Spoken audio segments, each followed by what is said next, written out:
Across different eras, a few women became associated with acts so extreme that their names were remembered for centuries. Some of these stories turned into dark legends. Others are backed by real testimonies, documents, and fear that spread far beyond their time. But this is not just about cruelty.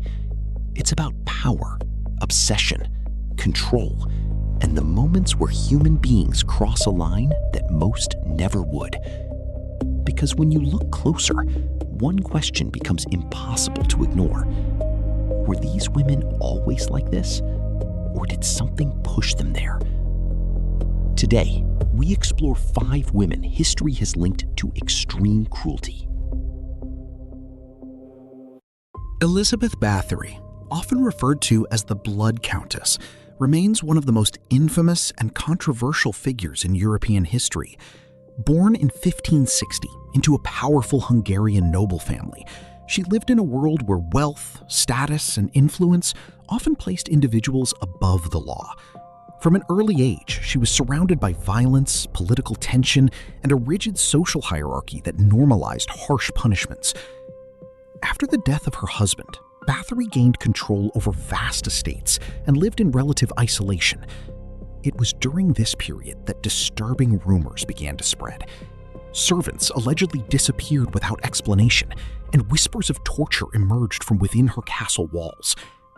According to testimonies collected later, she was accused of subjecting young women, many of them servants, to brutal punishments that escalated over time into extreme acts of violence. The stories surrounding her became increasingly dark.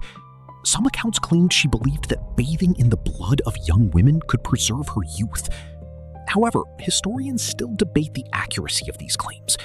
Many argue that these more sensational details may have been exaggerated or even fabricated, possibly as part of a political effort to seize her wealth and power. Despite the uncertainty surrounding some aspects of her story, what remains documented is that multiple witnesses testified against her, describing patterns of abuse and cruelty within her domain. In 1610, authorities intervened and Bathory was arrested. Rather than facing a public trial, she was confined to her castle, where she remained imprisoned until her death. Elizabeth Bathory's story sits at the intersection of fact and legend. Whether she was a sadistic killer on a massive scale or a victim of political conspiracy, her name became synonymous with cruelty. More importantly, her case raises a deeper question. How much of what we remember as history is shaped by truth, and how much by fear, power, and the need to create monsters? Wu Zetian stands as one of the most powerful and controversial figures in Chinese history. Born in 624 during the Tang Dynasty, she began her life in the imperial court as a concubine. In a system rigidly dominated by men, her rise to power was not just unusual, it was unprecedented. Over time, through intelligence, strategic alliances, and calculated decisions, she became the only woman in Chinese history to officially rule as emperor. Her path to power, however, was marked by ruthless political maneuvering.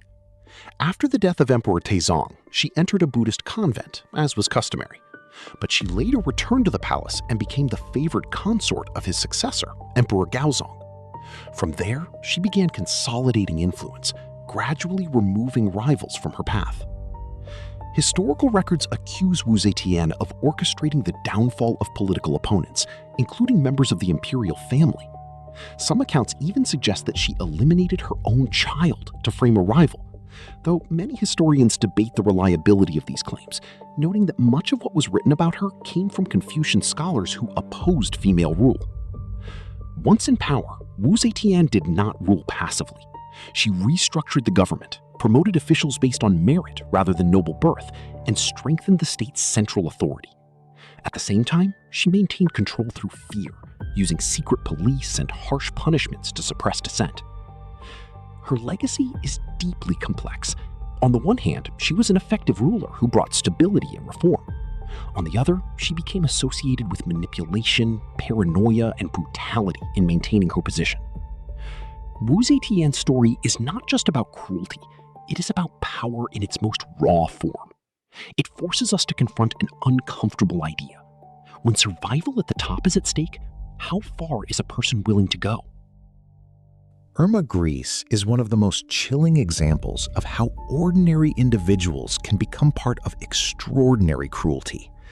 Born in 1923 in Nazi Germany, she grew up in a society increasingly shaped by propaganda, authoritarian control, and ideological extremism. At a young age, she joined the League of German Girls, where loyalty to the regime and its beliefs was strongly reinforced. By her late teens, Gries volunteered to work in concentration camps, eventually serving as a guard at Auschwitz and later at Bergen-Belsen. Witness accounts from survivors describe her as particularly brutal, known for enforcing discipline with extreme violence. She reportedly carried a whip, used dogs to intimidate prisoners, and took part in selections that determined who would live and who would be sent to their deaths. What makes her story especially disturbing is not just the cruelty itself, but the age at which she became involved in it. Gries was in her early 20s, yet she operated within one of the most inhumane systems in history with apparent detachment. Some testimonies portray her as someone who not only followed orders, but seemed to embrace the power she had over others. At the end of the war, she was captured by British forces and put on trial for war crimes. During the proceedings, multiple witnesses testified against her, recounting acts of violence and abuse. She showed little visible remorse. In 1945, at just 22 years old, Irma Gries was executed. Her story raises a deeply uncomfortable question. Was she inherently cruel, or was she shaped by the environment and ideology around her? Irma Gries is often remembered not just as a perpetrator of violence, but as a symbol of how systems can transform individuals into agents of brutality. Catherine de' Medici was one of the most influential and controversial figures in 16th century France. Born into the powerful Medici family in Florence in 1519, she became Queen of France through her marriage to King Henry II. After his death, she remained at the center of power as regent for her sons, navigating a country deeply divided by religious conflict between Catholics and Protestants. During this period, France was on the brink of collapse. Civil wars erupted, alliances shifted constantly, and the stability of the monarchy was under threat. Catherine positioned herself as a political strategist, attempting to maintain balance between opposing factions. However, her methods were often seen as calculated, secretive, and at times ruthless. Her name is most commonly associated with the St. Bartholomew's Day massacre in 1572, when thousands of Protestants were killed in Paris and across France. Historians still debate the extent of her direct involvement. Some argue she played a central role in planning the violence, while others suggest the situation spiraled beyond her control after initial decisions were made under pressure. What is clear is that Catherine operated in a world where hesitation could mean losing power, or life itself. Political survival required difficult choices, and she became known for using manipulation, diplomacy, and, when necessary, force to protect the monarchy. Her legacy is complex. To some, she was a stabilizing force, trying to hold a fractured nation together. To others, she was a symbol of cold political calculation, tied to one of the bloodiest events in French history. Catherine de' Medici's story challenges a simple narrative of cruelty. Instead, it reveals how power, fear, and survival can blur the line between strategy and brutality. Ilse Koch became one of the most infamous female figures associated with the Nazi regime.